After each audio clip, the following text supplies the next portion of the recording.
Hello everyone, welcome to my channel. हमारी आज की कहानी है गन्ना जवाहर का 5वां भाग। अगले दिन डीग दुर्ग के अपने महल के दालान में मोढ़े पर बैठे जवाहर सिंह ने अपने अधीनस्थ सैन्य दल के सेनापति कन्हई सिंह को अपने दिल की बात और उसे पूरी करने की समस्त योजना समझाकर 3 आदेश दिए। पहले आदेश के अनुसार आगरा से फर्रुखाबाद जाने वाले रास्ते पर अविलंब अपने जासूस लगा दिए जाएं, जो पल पल की खबर देते रहें। दूसरा यह कि 100 घुड़सवार सैनिकों को अभ्यास कराकर तैयार किया जाए। परसों सुबह पो फटने से पहले यहाँ से रवाना हो जाएंगे, ताकि सूरज निकलते निकलते फर्रुखाबाद के रास्ते पर तय किए गए गंतव्य पर पहुँच जाएं। तीसरा आदेश था कि महल को सजाया संवारा जाए और उसकी सुंदरता में 4 चांद लगाए जाएं, ताकि बहू रानी गन्नाबाई का शाही स्वागत और सम्मान हो सके। ये तीनों आदेश लेकर कन्हई सिंह दालान पार करके जब गैलरी के द्वार पर आए तो गुमसुम खड़े तुलाराम को देखा। कन्हई सिंह के मुंह से निकला, क्या जासूसी सी कर रहे हैं तुलाराम जी? सुनते ही तुलाराम का चेहरा पीला पड़ गया, मानो कन्हई सिंह ने सच कह दिया हो। उसने संभलकर जवाब दिया, तुम फौजियों को तो भले आदमी भी जासूस ही दिखाई पड़ते हैं। और बगल से निकलकर दालान में जवाहर सिंह से भेंट करने चला गया। कन्हई सिंह ने उसी क्षण से कुंवर जवाहर सिंह के द्वारा दिए तीनों आदेशों का क्रियान्वयन आरंभ करा दिया। अगले दिन शाम तक जवाहर सिंह के महल का कायाकल्प कर दिया गया।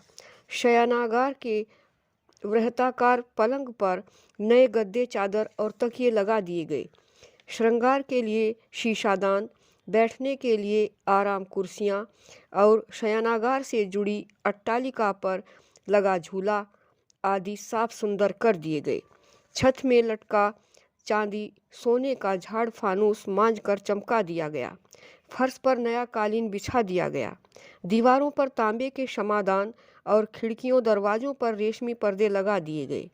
बहुरानी के शाही अभिनंदन के लिए बाजे गाजे का और आते ही उस पर पुष्प वर्षा करने वाली दासियों का इंतजाम कर लिया गया।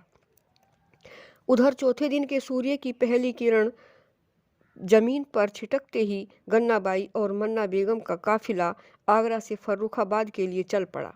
काफिले में 2 रथ और पूरे 20 मुगल घुड़सवार सिपाही थे। पिछला रथ साधारण था और उसमें 4 सेविकाएं बैठी थीं। अगला रथ राजसी ठाट-बाट का था, जिसमें गन्नाबाई और उसकी अम्मी मन्ना बेगम बैठी थीं और चारों तरफ कीम खाब की शानदार झड़प पड़ी थी। नवोदित सूरज के प्रकाश में काफिला मंथर गति से चला जा रहा था।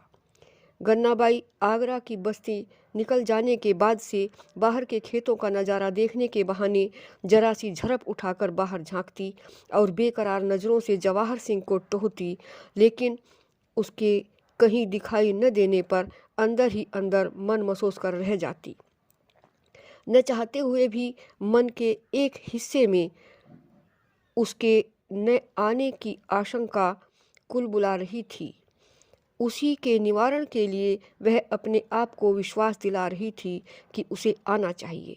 वह आजमाइश में खरा उतरा है, वह जरूर आएगा। गन्नाबाई का बार बार झड़प उठाकर दोनों तरफ बाहर झांकना मन्ना बेगम को बहुत अखर रहा था। एक बार उसने आगाह किया, क्या करती हो गन्ना? बच्चों की तरह बार बार झड़प मत उठाओ, जमाना खराब है और फिर यह जाटों का इलाका है। ये लोग बड़े बेखौफ और ख़तरनाक होते हैं। अगर भनक लग जाए तो ये लूट लेते हैं। हमारे पास लाखों के कपड़े और गहने हैं। मुश्किल से 10-12 कोस का मामला है, फिर तो अपना इलाका आ जाएगा। गन्नाबाई ने कोई जवाब नहीं दिया और भाग्य के भरोसे बैठ गई। मुश्किल से 1-2 कोस आगे चलकर काफिला कीकरों के सघन वनखंड के समीप आया। तब गन्नाबाई को अपनी दाईं तरफ से घोड़ों के दौड़ते आने की टाप ध्वनियाँ सुनाई दी। उसने तेजी से झड़प उठाकर देखा तो धूल उड़ाते आते बहुत से घुड़सवारों में सबसे आगे के घुड़सवार पर नजर गई। खुशी में हल्के से भय से उसका दिल धड़कने लगा। जवाहर सिंह ने सफ़ेद अंगरखे पर केसरिया साफा बांध रखा था। वह जवाहर सिंह को दिख जाए इसलिए उसने झड़प को पकड़कर रथ की छत पर फेंक दिया। 100 घुड़सवारों को तेजी से करीब आते देखकर पहले काफिले के संरक्षक सिपाही सकते में आए। मुगल और पठानों पर हमले का उन्हें भरोसा नहीं था, लेकिन कुछ ही लम्हों में हमला होने वाला था। 20 संरक्षक सैनिकों ने म्यानों से अपनी तलवारें खींच ली और मुकाबले के लिए तैयार हो गए, लेकिन दुश्मनों की 5-6 गुना संख्या देखकर उनके हौसले पस्त हो गए। जवाहर सिंह के जाट सैनिकों ने उन्हें चारों तरफ से बुरी तरह घेर लिया। कन्हई सिंह ने गरज कर कहा, तलवारें जमीन पर फेंक दो वरना गर्दनें उड़ा दी जाएंगी। सभी मुगल सैनिकों ने तलवारें जमीन पर फेंक दी। लहू की एक बूंद गिराए बिना आत्मसमर्पण कर दिया। जवाहर सिंह ने अपनी तलवार म्यान में रखकर घोड़ा अगले रथ की तरफ मोड़ा।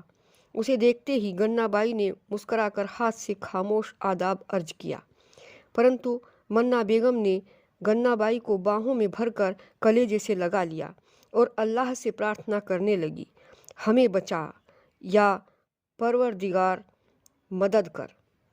साथियों, इस कहानी का अगला और छठा भाग आप अगली वीडियो में सुनेंगे।